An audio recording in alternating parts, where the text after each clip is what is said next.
Hello everyone, hello. Sakurai here in FF14. We got more for you here. We are in the cold lands of Garlemald. Ignore that. As you can see, Miro's dressed for the weather. We're gonna pick a new pet. Alright, so, hey, wind up Alpino. On our way here, we met our new group. They did a sort of reintroduction of the Ilsabard contingent, where they introduced us to all the people taking place in it, and it's a lot of familiar faces like Lise, Lucinda from Ishgard, Sickard's here, who we actually just met recently at the end of Shadowbringers. Kukubuki from the Black Mages, just a bunch of characters that we already know, but here they are.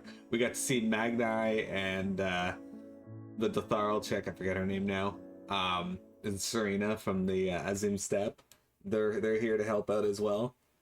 And we're here to help the people of Ishgard. Now, when we got here, we got to this camp, which they called Camp Broken Glass, and there was no one here. The entire country was empty. So on the way here, we did get attacked, and we got a cool Metal Gear Solid like section we got with Thancred, and then a battle section. Lucia, not Lucinda. Anyway, though we did spy one chick in a green dress who said that overnight everybody just basically went fucking insane and started either staring blankly at this, which should be the royal palace of Garlemald, or they got super violent and started killing each other.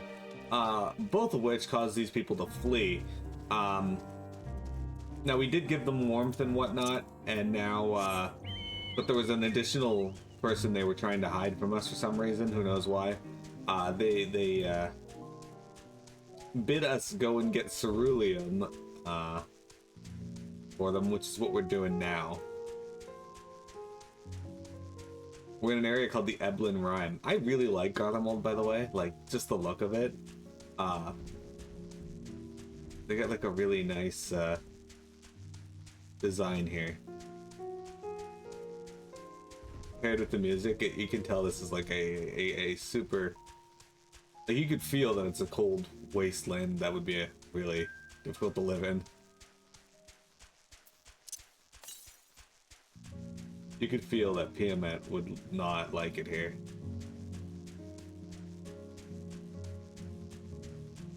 God, my webcam makes my face look terrible. I mean, I make my face look terrible because it's my face, but my webcam does not help with the making every little bit just splotch out. Hey, Chocobo.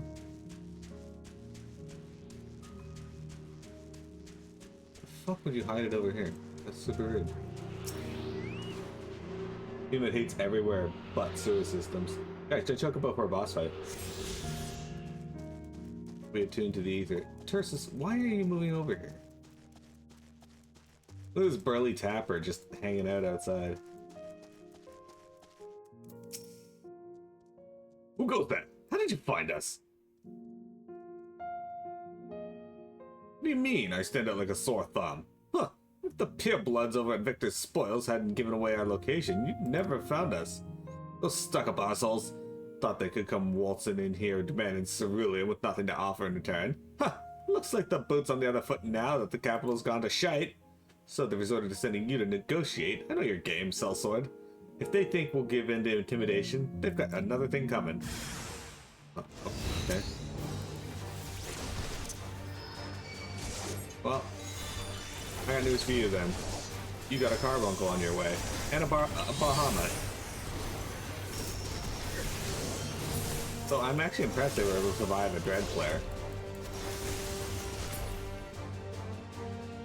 Am I dead yet?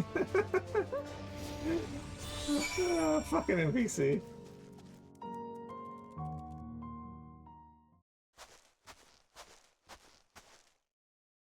There you are. Just after you left, Licinia asked me to go and catch up with you, in case you needed a hand. Someone must have let it slip that I have a little experience in transporting barrels of ceruleum. Hey, Mini Cat, what you doing? So this is the Tapper's Den. Well then, after you. A little suspicious that she just got rid of two of the three people. It's not a lightsaber, but she's had that since Stormblood, I think. Who are you? What happened to the gods? The Eorzeans and rebels here to save the people of Garlemald? That doesn't make any goddamn sense. Why the hell would you pass up this chance to put those Imperial bastards to the sword? Let me guess, none of you are Garlean and you were brought here from other lands?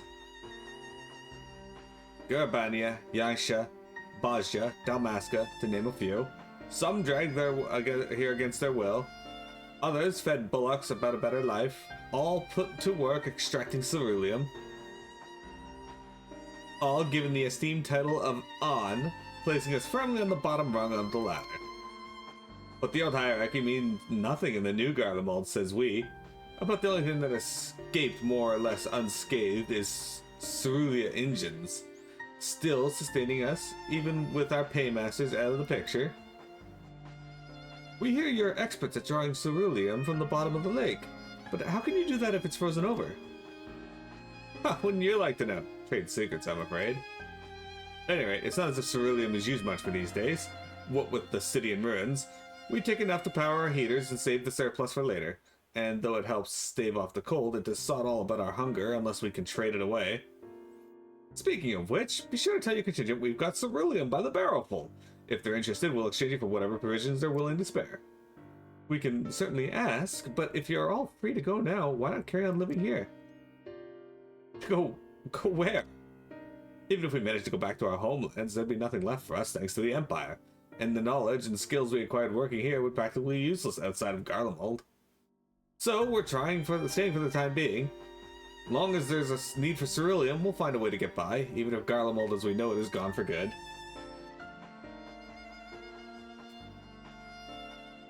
Gone for good?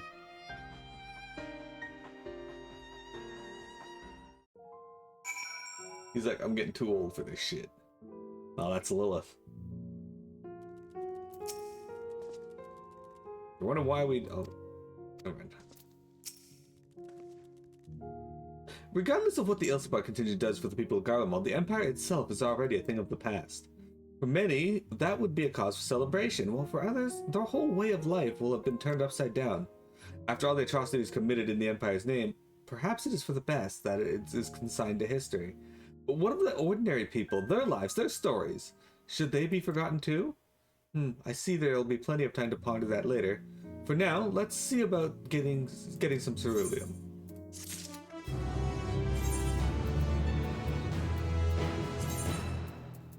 Where did that go? Is this it? It is, okay.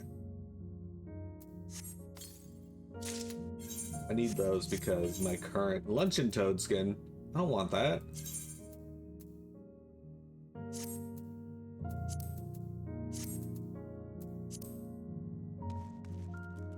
Hi, the 20-year-old, 55-year-old, I'm both too old and too young for this shit. Exactly. Alright, hey there, Jarek, what do you got for us? At the end of the trail. So you've come seeking ceruleum, have you? Yeah, sorry, your two guards outside are dead now. What? Those purebloods up at Victor's Spoil sent you? To turn their enemies to their enemies for help. They must be more desperate than I thought. Then again, Licinia's got her little sister to think about. Sister? But we only saw Licinia and 3 men. It's possible she died from whatever was ailing her. If she needed treatment, I doubt there'd be any way to get it around here. I may have refused Licinia at first, thinking she'd come back with something to exchange, but I can spare them a bottle's worth of ceruleum. Consider it a reward for introducing me to the rest of your contingent, but be sure to send them our way, you hear? I can't for the life of me think why Licinia would keep her sister a secret from us, but we can ask about that after we've delivered the ceruleum. Come on, let's hurry back.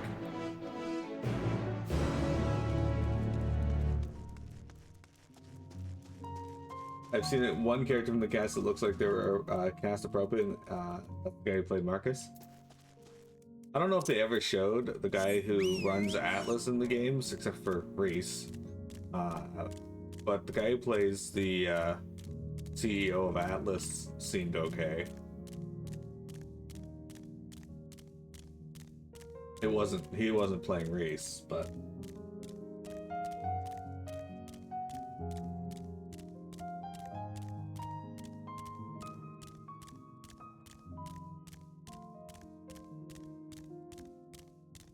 you want to say it was in the first game? I know they had liaisons to various leaders in the game, but I don't know if they ever showed the leader himself. Well, they may have. It was like, fuck, we see Torg. We see the leader of Malwan in 3, I think. But yeah, Marcus was on point, except he was only in the movie to say like 2 things, and then he was gone. His IMDb profile picture looks like Marcus, yeah. This isn't right. It's too quiet. I would have thought Alphino would still be treating them by the fire, but they're nowhere to be seen. I'll look inside the house. You search outside. They can't be far. Yeah. A little weird they fucked up. They sent both of us. The question is, where did they send Alphino? They just knocked Alphino off and threw him off the cliff here. While we were gone. In the a post-it note with the word savage to his back. Alphino's getting captured again. Oh, hey there. Get back here. Oh, Alphino had to kill them. Well, that sucks.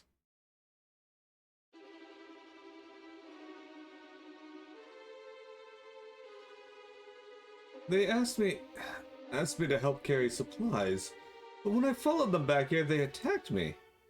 Caught me off guard, forced me to defend myself. I fear they fared rather worse than me. You can't fool us, we know what you're about. Vultures, that's what you are. Waiting in the wings to first show weakness, then you swoop. Here to help? What a rot. All a ploy to make us lower our guard. Let you win, put ourselves at your mercy, put us in chains, steal our lands, get your revenge. You're wrong. That's not what any of us want. Save the arguments for later. We've got bigger problems. I found empty medicine bottles on a bed that was still warm. It's true. Licinia was hiding her sick little sister inside the house. What are you doing? Weirdo. But now, there's no sign of either of them. Where are they? Where did they go? Away from you and yours. If you think I'll tell you, you're a fool. I'd never give up my people. We're trying to help them, you idiot! Her sister's ill. The empty bottles prove it. So the medicine ran out, or she put it in her pockets to make it easier to carry, or to avoid the sound of clinking glass. There are beasts everywhere. How could you let them go alone? To protect them from you.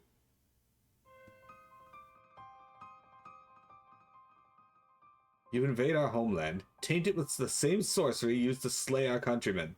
A Garlean would sooner die than suffer the insult. Better for them to flee, keep their purity intact, than to be corrupted by your vile magics. We were waiting for a chance to free them, since the moment you arrived.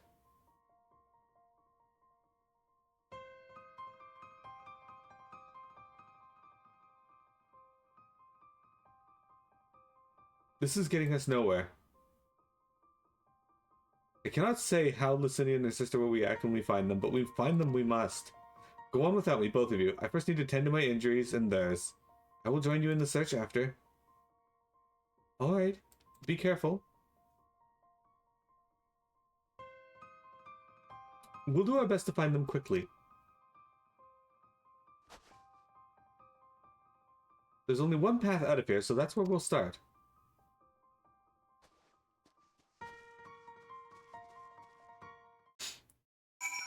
I gotta say, Alphino and Alice's ears are probably fucking frozen. Alphino's getting captured and he went insane and attacked Thancred and was knocked out in one punch. They're dead and I'm alive. I fear they fared worse than me. I don't think he killed them. I think he knocked them out, which is interesting, because he's using magic, so... Two sets of footprints. Young women, judging by the size. This is definitely them. Come on.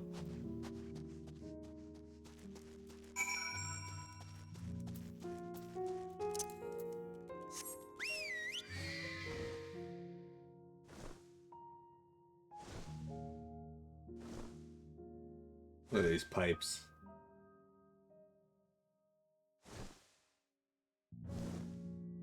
Why would they run down here when they know it's like a fucking empty wasteland? Like a lake.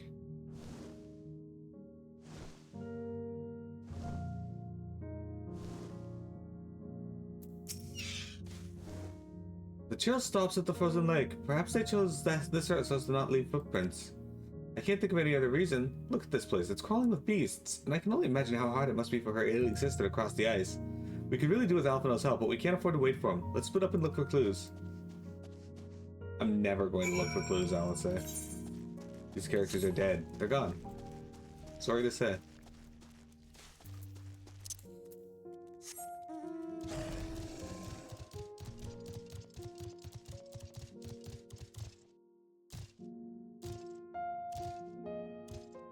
So it reminds you of the hometown of the two that lived in Bodum?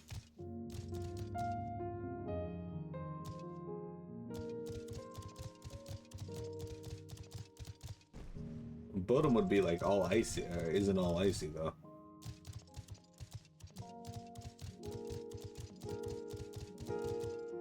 Fresh blood. Well, that's never good. Unless you're in an area that deals with blood. The blood staining the snow appears to be fresh. Judging by the amount, the victim may have been severely wounded. The trail of blood leads southward. The only time a blood smear on the ground or a surface is good is if you are in school for forensics and they're teaching you how to read blood smears.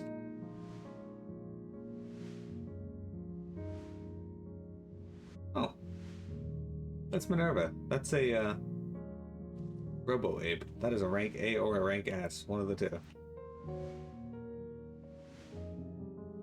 Pretty sure that thing will fuck me up. Oh. Unlockers.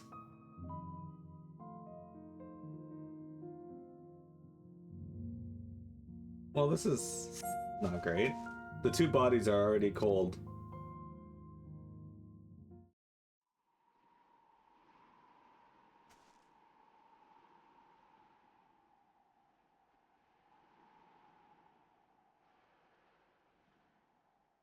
That's unfair. She has the usual Miro hair.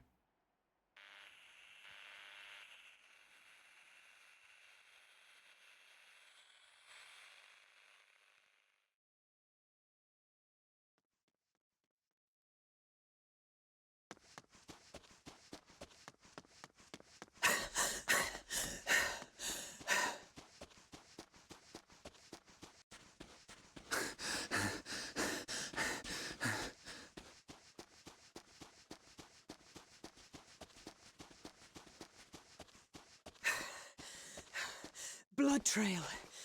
We found one. They were attacked.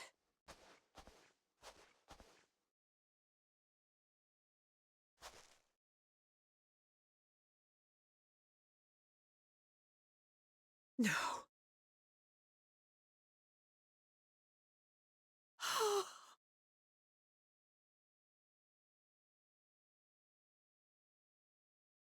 Why? Why wouldn't they?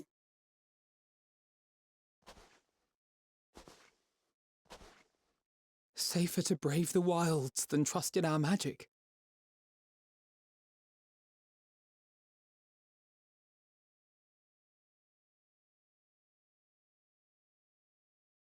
We should have... I should have...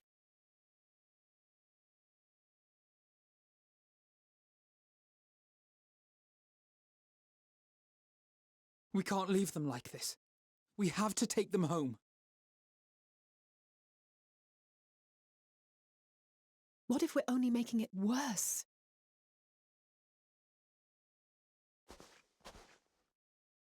Maybe we don't belong here, but neither do they. Not out here in the wind and the cold.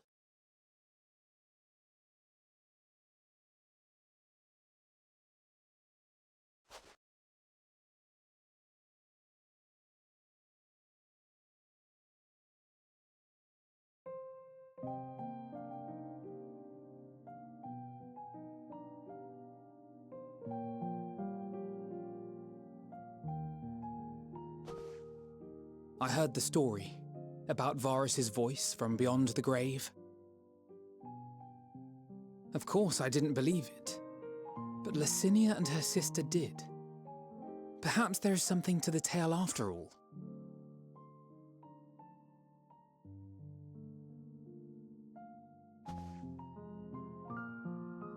I want to understand, so I'm going to borrow this for a while, if that's all right.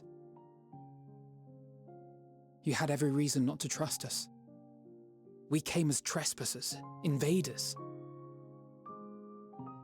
But I pray that in time, we will be more than that to you, that we will find a way to help your loved ones, and see that no more children are left to freeze alone in the snow.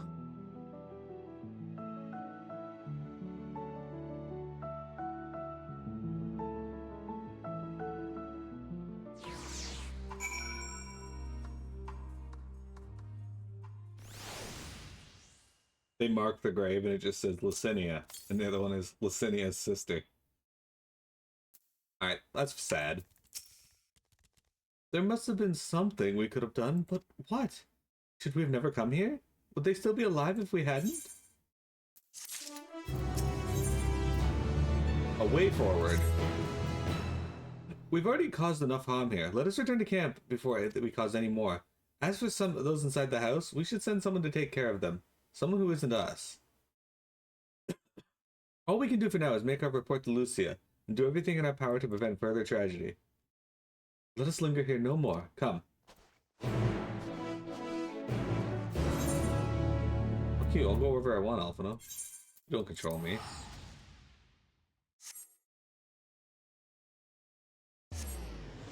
Hello, Vector. We just got rejected by the Garleans, who chose to run out into the ice, cold, and snow and die instead of get help from us.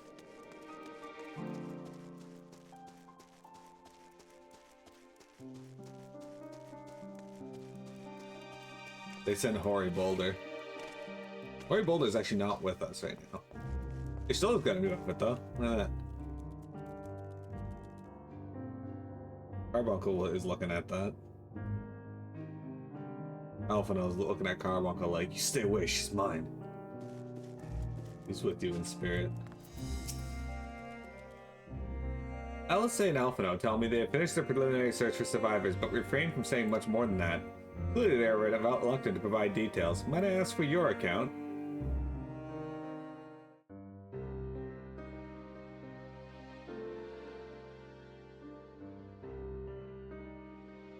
Thank you for your report. We shall inform the troops of these developments and instruct them to proceed with the utmost caution should they encounter any survivors. Allow me to go and speak with the ones at the victor's spoils. They may be more willing to listen to a fellow Garlean and accept our offer of assistance. I pray you are right.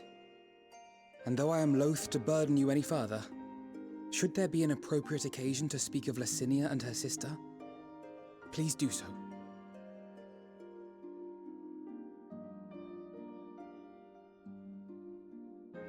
I am sorry to have put you through this.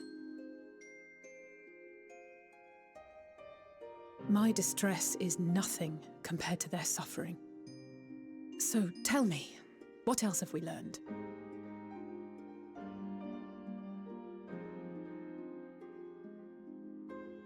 As you may have already heard, we have succeeded in curing the members of the Populares, Maxima identified. They have provided us with some intriguing insights into the current state of Garlemald.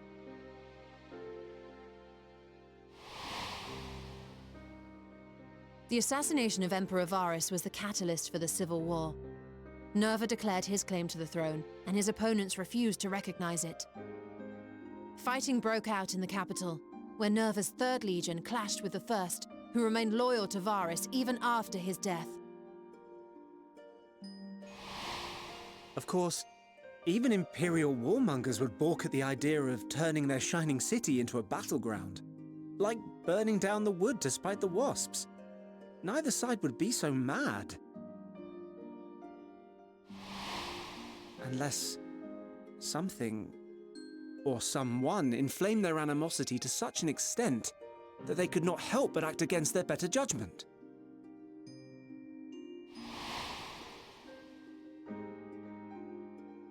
It brings to mind events at the Gimlet Dark, does it not?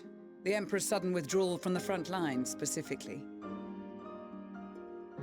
Nerva and his father, Titus, Varus's then political rival, took advantage of rumors that Crown Prince Xenos had been possessed by a demon.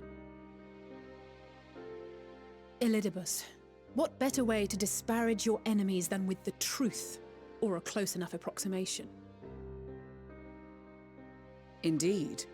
But before their accusations could be substantiated, many of Titus's followers were silenced. While some were merely stripped of their status, others died under curious circumstances. One after another, suddenly and suspiciously. Again, Elidibus. Like as not, he had a hand in it. No evidence was found to implicate Varus, certainly. Nevertheless, Titus, Nerva, and the Third Legion would have judged it a brazen attempt by the Emperor to rid himself of his political enemies. And then, in the midst of this growing turmoil, Varus Sosgalvus is murdered.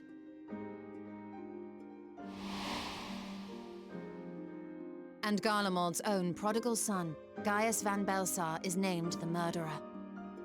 Shortly thereafter, Nerva claims the right of succession, and in response, the First Legion claims the assassination was part of a coup d'etat orchestrated by Titus and Nerva.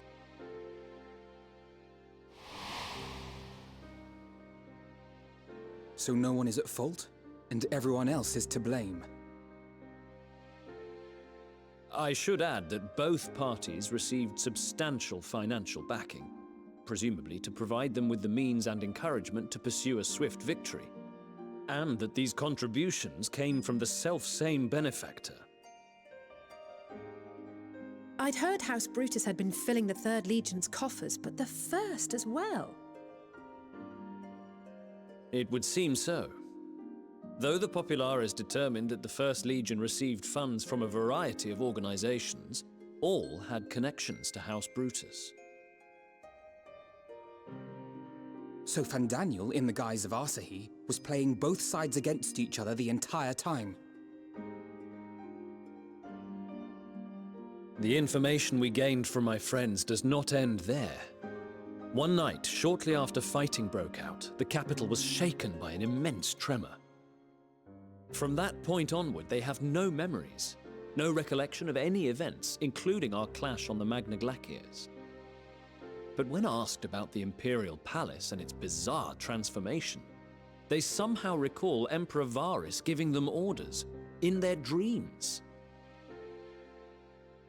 May the Tower of Babel stand as testament to the glory of Garlemald.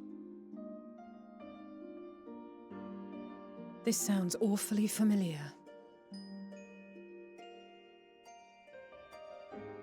We have something to show you all.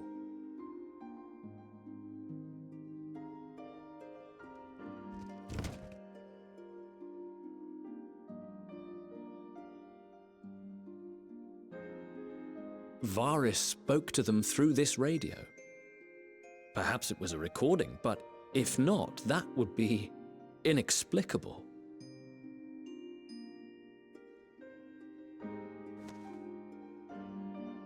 We are of one mind, then.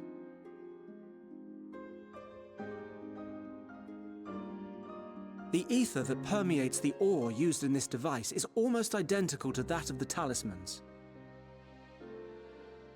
I see it.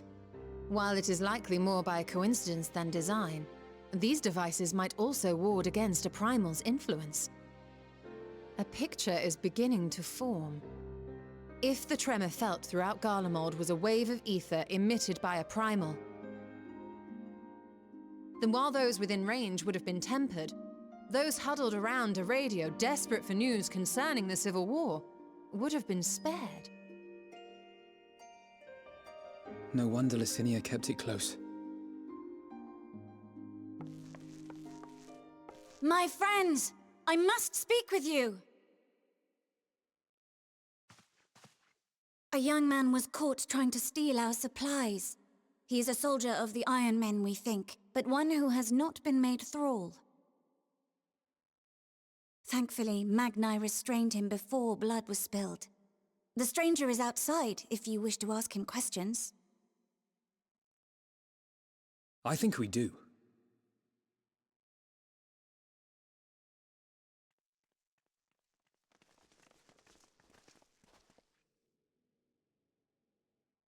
Who do we have here?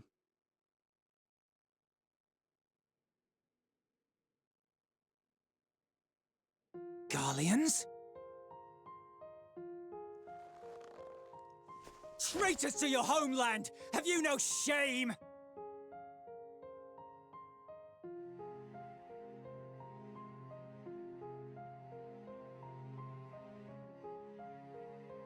I am Lucia Junius, a Temple Knight of Ishgard.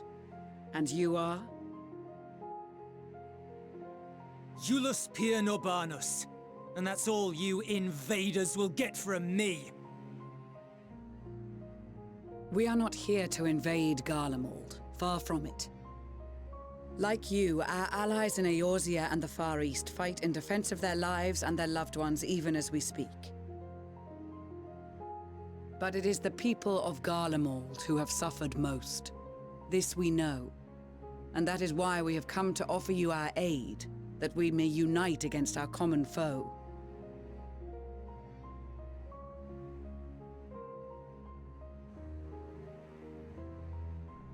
Whether you believe me or not, those are the facts.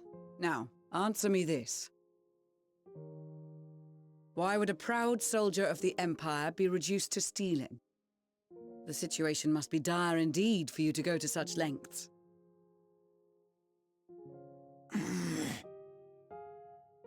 If it is supplies you seek, we would gladly share ours, or turn a blind eye while you leave with your spoils. I will not negotiate.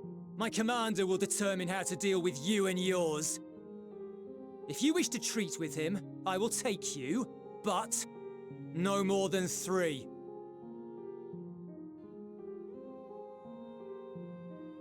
I don't much like the sound of that. But if we do accept his proposal, I suggest the 2 of us and...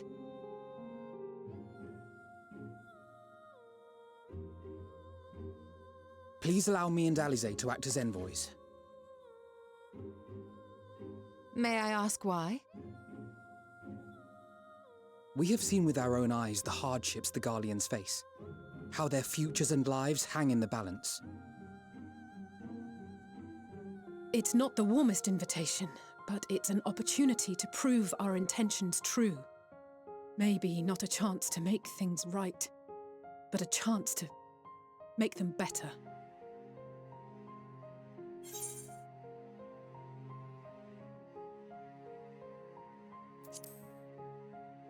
What would your mother say if I let you go by yourselves?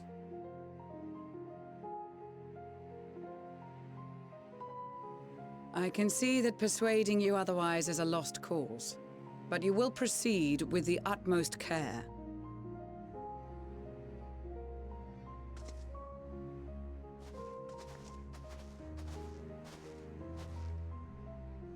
A couple of children and what? A sellsword? Is this an insult? Not in the least. You will find that they are more than qualified to speak on our behalf. There are many dangers on the road ahead. I will need that back.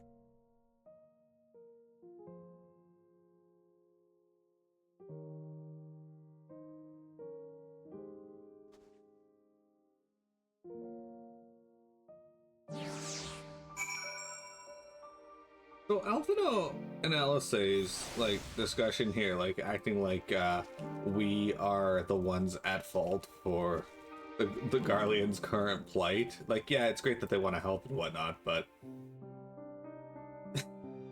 the way they're taking it all on seems a little weird. Anywho, I will be right back. It is break time, and then we will continue on with more of the story. It's also interesting that it's raining here and not snowing. Anyway, we'll be right back, guys. We got more FF14 for you in just a moment.